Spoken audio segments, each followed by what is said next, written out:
नमस्कार दोस्तों। जब बात कोविड के खिलाफ वैक्सीन लगवाने की आती है तो एक सवाल है जो शायद आप सबके मन में जरूर आया होगा। कौन सी वैक्सीन बेस्ट वैक्सीन है? अगर आपको ऑप्शन मिलता है तो क्या आपको कोवैक्सीन लगवानी चाहिए या फिर कोविशील्ड लगवानी चाहिए, या फिर आपको उस रशियन या फिर यूएस में बनी फाइजर वैक्सीन का इंतजार करना चाहिए?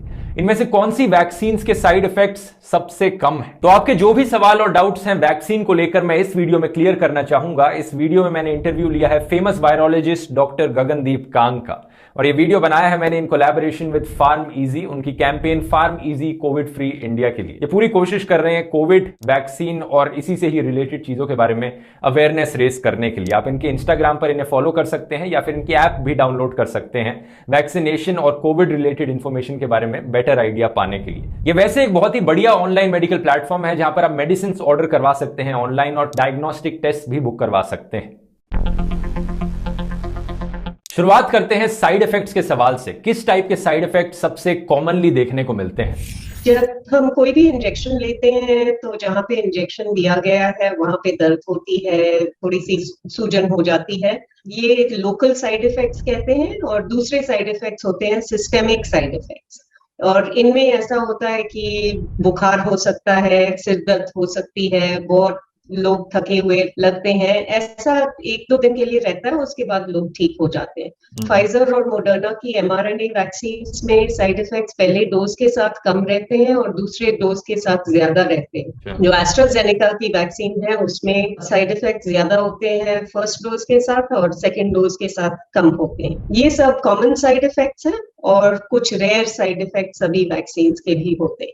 तो ये जो कॉमन साइड इफेक्ट्स हैं ये कितने परसेंटेज लोगों में देखने को मिलते हैं अप्रोक्सीमेटली? ये 10% से 35% लोगों में दिखाई देते हैं। एस्ट्राजेनेका के साथ कहा जाता है कि ये जो कॉम्बिनेशन होता है बुखार का और हेडेक एक्सेट्रा, ये 3 लोगों में से एक को हो सकता है। ये जो बहुत बहुत रेयर लेकिन जानलेवा साइड इफेक्ट्स हैं कोविशील्ड वैक्सीन के, इनकी बात मैंने इस वीडियो में करी थी। लिंक मैं नीचे डिस्क्रिप्शन में डाल दूंगा, जाके वीडियो को देख सकते हैं अगर इस पार्ट को और डिटेल में समझना चाहते हैं तो। लेकिन कोई ऐसा है कि अगर मुझे कोई पहले से प्रॉब्लम है तो इसके ज्यादा चांसेस हैं साइड इफेक्ट के? तो बहुत देखा है कि कोई रिस्क फैक्टर है, हमें पता चले कि इस व्यक्ति को ये साइड इफेक्ट होगा, दूसरे को नहीं होगा, इस कुछ अभी तक ढूंढा नहीं है। इसे कहते हैं idiosyncratic. We don't know who it's going to affect, so there is no way of predicting. पर अब लग रहा है कि ये शायद क्लास इफेक्ट हो, मतलब कि जो भी एडेनोवायरस वेक्टर वैक्सीन हैं इनमें शायद दिखाई देगा। तो जॉनसन एंड जॉनसन की वैक्सीन के साथ भी ये देखा गया है। तो कोवैक्सीन में भी ऐसा कोई साइड इफेक्ट है? अभी तक तो जानते नहीं है, पर करोड़ों लोगों को तो ये वैक्सीन अभी तक दी नहीं है। तो हमें नहीं पता उसके बारे में कि फ्यूचर में निकल आए, हो सकता है, पर ज्यादातर इनएक्टिवेटेड वैक्सीन सेफ रहती हैं। वैसे ये जो सारी वैक्सीन हैं दोस्तों, इनके काम करने के तरीके के बेसिस पर इन्हें 3 कैटेगरीज में डिवाइड किया जा सकता है। पहली कैटेगरी है इनएक्टिवेटेड वैक्सीन, जैसे कि हमारी कोवैक्सीन। एक वायरस को लैब में उगाया जाता है और इस वायरस को ट्रीट किया जाता है केमिकल से, जिससे ये इनएक्टिवेट हो जाता है, मतलब ये आपके लिए हार्मफुल नहीं रहता। और फिर इस वायरस को एज अ वैक्सीन इस्तेमाल किया जाता है, इस इनएक्टिवेटेड वैक्सीन को। कोवैक्सीन के काम करने का तरीका यही है। दूसरी कैटेगरी है वायरल वेक्टर वैक्सीन, जो हमारी कोविशील्ड है और रशिया की स्पुतनिक है, दोनों इसी कैटेगरी में आती हैं। इसमें होता क्या है, कोविशील्ड का एग्जांपल लेते हैं। कोविशील्ड में एक चिंपांजी अडीनो वायरस लिया जाता है। अडीनो वायरस बस एक फैमिली ऑफ वायरसेस का नाम है। एक चिंपांजी वायरस लेकर उसका जेनेटिक कोड हटाया जाता है और उस जेनेटिक कोड की जगह SARS-CoV-2 वायरस का जेनेटिक कोड डाला जाता है। SARS-CoV-2 वही वायरस है जिससे कोविड-19 होता है। तो एक चिंपांजी वायरस जिसके अंदर जेनेटिक कोड है SARS-CoV-2 वायरस का, ये आपकी बॉडी के अंदर जाकर वैक्सीन की तरह काम करता है। इसे कहा जाता है वायरल वेक्टर वैक्सीन। ऐसा क्यों? वेक्टर शब्द याद है आपको दोस्तों? मच्छरों को अक्सर वेक्टर कहा जाता है डेंगू और मलेरिया का, क्योंकि ये मच्छर इन डिजीजेस को कैरी करते हैं और हमें इन्फेक्ट करते हैं। सिमिलरली ये जो चिंपांजी वायरस है ये वेक्टर का काम कर रहा है, हमारी बॉडी के अंदर आ रहा है। SARS-CoV-2 वायरस का जेनेटिक कोड हमारी बॉडी के अंदर डाल रहा है, जिससे हमारी बॉडी इम्यूनिटी बिल्डअप कर पाए। रशिया की स्पुतनिक वैक्सीन भी एक वायरल वेक्टर वैक्सीन है, लेकिन वहां पर चिंपांजी एडिनो वायरस की जगह इंसानों का ही एक एडिनो वायरस इस्तेमाल किया जाता है। इसके बाद आती है तीसरी कैटेगरी वैक्सीन की, जो कि है mRNA वैक्सीन, जैसे कि फाइजर वैक्सीन और मोडेर्ना वैक्सीन। ये एक फोटो है आपके सामने SARS-CoV-2 वायरस की, जिससे आपको कोविड-19 होता है। ये जो बॉल सी शेप देख रहे हो, इसमें ये रेड रेड चीजें बाहर निकली हुई हैं। इन रेड रेड चीजों को कहा जाता है स्पाइक प्रोटीन। इन स्पाइक प्रोटीन से mRNA लिया जाता है, जिससे वैक्सीन बनती है। अब आप सब जानते हैं ह्यूमन बॉडी के अंदर DNA होता है, ऐसे ही वायरसेस के अंदर RNA होता है। और अगर आपने बायोलॉजी सही से पढ़ी है 11th-12th में, तो आपको पता होगा DNA डबल स्टैंडर्ड होता है, RNA एक सिंगल स्टैंड होता है। mRNA का मतलब है मैसेंजर RNA। तो इस स्पाइक प्रोटीन से mRNA को निकाला जाता है और यह आपकी बॉडी के अंदर वैक्सीन की तरह काम करता है। तो बेसिकली ऐसा है कि mRNA vaccines, DNA vaccines, vectored vaccines सभी ऐसे काम करती हैं कि मैसेज हमें सेल के अंदर पहुंचाना है, ये स्पाइक प्रोटीन ऐसे बनानी है। तो ये मैसेज पढ़ के सेल ये प्रोटीन बनाता है। तो इसके साथ सेल्यूलर और humoral immunity, antibody mediated immunity दोनों बनते हैं। एक और बहुत बड़ा सवाल जो लोग पूछते हैं कि मैं कौन सी वैक्सीन लूं अगर मेरे पास चॉइस है, तो कोवैक्सीन या कोविशील्ड या फिर फाइजर का वेट करना चाहिए जब वो आएगी? फाइजर और मोडर्ना की वैक्सीन भारत में आएंगी नहीं। अगर आएंगी तो डोनेशन के रूट से आएंगी और वो गवर्नमेंट डिसाइड करेगी, तो चॉइस हमारे पास नहीं। अगर चॉइस के बारे में सोचें तो कोविशील्ड और कोवैक्सीन अगस्त या सितंबर तक और कोई वैक्सीन नहीं होंगी। वो रशिया वाले शायद गामालेया आएगी, पर गामालेया के डोजेस कितने सेंट्रल गवर्नमेंट लेगी हमें अभी तक पता नहीं है। तो कितने डोजेस इंपोर्ट करेंगे, कितने डोजेस सेंट्रल गवर्नमेंट लेगी, स्टेट्स कितना परचेज करेंगी, प्राइवेट सेक्टर में कुछ मिलेगा या नहीं मिलेगा, अभी तक कोई क्लैरिटी नहीं। अगर हम सोचें रिलेटिव एडवांटेजेस और डिसएडवांटेजेस क्या है, कोवैक्सीन अगर लें तो 2 डोजेस कोवैक्सीन के लेने होते हैं और वो 2 डोजेस 4 हफ्ते अपार्ट लेने चाहिए। वैक्सीन का असर होगा 6 हफ्तों के बाद, पूरा इम्यूनाइजेशन कंप्लीट, और उसके बाद प्रोटेक्शन शुरू हो जाएगा। और अभी तक जो इंटरिम डेटा हमने देखा है ये कहता है कि 81% प्रोटेक्शन होगी। कोविशील्ड में इसका एक डोज लेने से कुछ 70% प्रोटेक्शन मिलती है, और अगर दूसरा डोज लेना है तो उसे अगर थोड़ा डिले कर सकें तो इसका असर ज्यादा रहता है। और ये हम जानते हैं क्योंकि यूके में बहुत सारी इम्यूनोजेनिसिटी स्टडीज की गई हैं जहाँ पे बहुत ही डिटेल में इम्यून रिस्पॉन्स देखा गया है। तो कोविशील्ड में दोनों डोज लेने में टाइम लगता है क्योंकि इनका इंटरवल ज्यादा रहता है, पर एक डोज के साथ भी कुछ प्रोटेक्शन मिल जाता है। और फर्स्ट डोज अभी तक कोवैक्सीन की फर्स्ट डोज में हम जानते नहीं है क्योंकि देखा नहीं है, डेटा नहीं है। और कोविशील्ड का हमारे पास ये डेटा है कि एक ये वेरी रेयर साइड इफेक्ट है, लेकिन कोवैक्सीन के लिए हमें नहीं पता कि अभी तक कोई निकल के नहीं आया है। ठीक है, तो ये एक कंपैरिजन हो सकता है दोनों के बीच में, लेकिन ऑब्वियसली फिर लोगों को जो मिल रही है वो लेनी चाहिए। तो अगर हम सोचे कोविशील्ड और कोवैक्सीन में कौन सी वैक्सीन लेनी चाहिए, जो भी मिलती है वो लेनी चाहिए। एक और बड़ा सवाल जो आप लोगों के मन में आएगा यहां पर वो ये है कि क्या बच्चों को वैक्सीन देनी चाहिए? ये जो 18 साल की एज लिमिट सेट कर रखी है, 17 साल 16 साल के टीनेजर्स का क्या होगा? और उससे भी छोटी एज पर जाएं तो 10-12 साल के बच्चों का क्या उन्हें कोविड हो सकता है? और क्या उन्हें वैक्सीन देनी चाहिए या नहीं देनी चाहिए? आई थिंक अल्टीमेटली सभी को वैक्सीन लेनी होगी, बच्चों को भी लेनी होगी। पर अभी तक ऐसा हुआ है कि वैक्सीन का लाइसेंस 18 से ज्यादा या 16 साल से ज्यादा लोगों को के लिए किया गया है। फाइजर की वैक्सीन 16 एंड अबव के लिए है, दूसरी सारी वैक्सीन 18 एंड अबव के लिए है। अभी फाइजर और मोडर्ना बच्चों में वैक्सीन टेस्ट कर रहे हैं और ये अच्छी तरह से काम कर रही है। जो 12 साल से ज्यादा के लिए टेस्ट की गई हैं ये वैक्सीन ठीक से काम कर रही है। अब उन्होंने एज डिसेंडिंग स्टडीज की हैं और 2 साल और 6 महीने के बच्चों में भी ये वैक्सीन की इवैल्यूएशन होगी। अभी होगी, लेकिन उन्हें भी लेनी पड़ेगी, इतनी छोटी एज के बच्चों को भी, न्यूबॉर्न बेबीज को भी। न्यूबॉर्न्स को जरूरत नहीं होगी क्योंकि हम जानते हैं कि lactating women who are immunized और हु आर इन्फेक्टेड वो एंटीबॉडीज ट्रांसफर करती हैं। और अगर हम बात करें उन लोगों की जिनको डायबिटीज है या फिर अस्थमा की प्रॉब्लम है या फिर हाई ब्लड प्रेशर है, क्या इन लोगों को वैक्सीन लेनी चाहिए?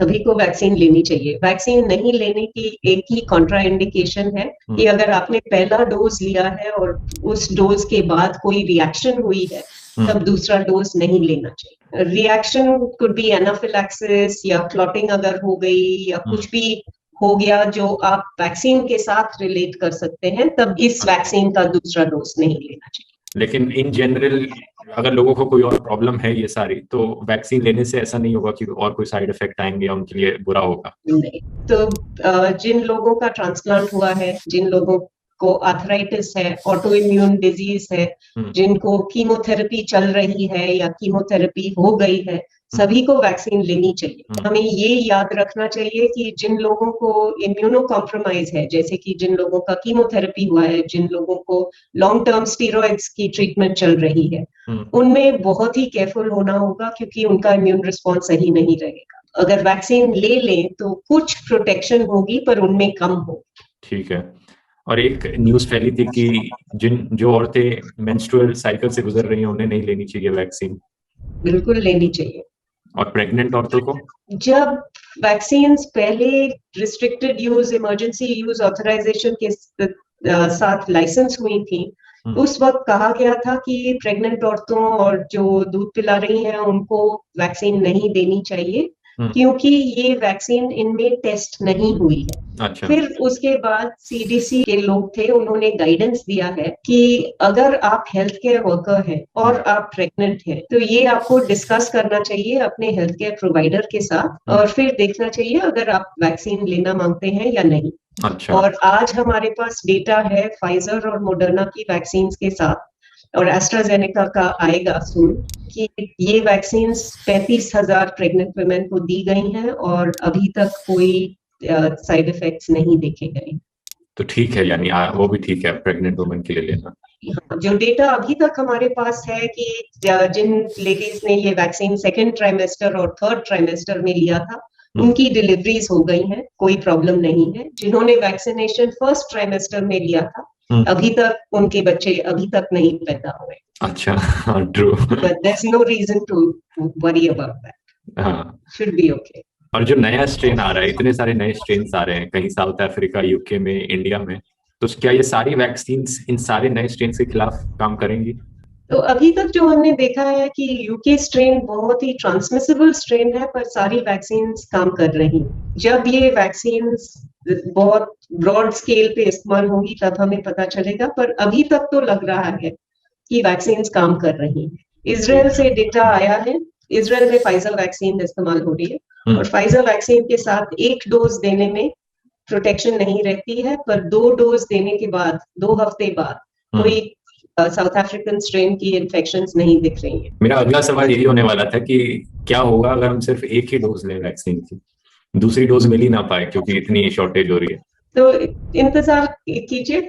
एक डोज से कितना फर्क पड़ता है, ये एक ऐसी चीज है जिसकी बात मैंने इस पुराने वैक्सीन वाले वीडियो में भी करी थी। ये चार्ट आपको दिखाता है कि कितनी प्रोटेक्शन आपको मिलती है सिर्फ एक डोज लेने के बाद वैक्सीन के। फाइजर वैक्सीन और एस्ट्राजेनेका वैक्सीन दोनों के लिए परसेंटेज अलग अलग है और टाइम के साथ साथ ये परसेंटेज बढ़ती रहती है। और तब क्या होगा अगर आपने पहला डोज लिया और फिर आपको इन्फेक्शन हो गया? तो अगर इन्फेक्शन हो गई है तो ये जानना जरूरी है कि ये वैक्सीन काम करती हैं। तो इन्फेक्शन हो जाए तो आपके सिम्टम्स ज्यादातर माइल्ड रहेंगे, या तो सिम्टम्स नहीं होंगे या सिम्टम्स माइल्ड रहेंगे। फिर सेकेंड डोज का क्या होगा? लेकिन तो थोड़ा इंतजार करके सेकेंड डोज ले लीजिएगा। तो कोई ऐसा सेट अमाउंट ऑफ टाइम है कि हमने रिकवर कर लिया और उसके बाद सेकेंड डोज लेनी चाहिए? हमारी सरकार कहती है कि 2 हफ्ते बाद सेकेंड डोज लेना चाहिए, रिकवर करके 2 हफ्ते बाद सेकेंड डोज लेना चाहिए। मेरी समझ में इंटरवल थोड़ा ज्यादा होना चाहिए।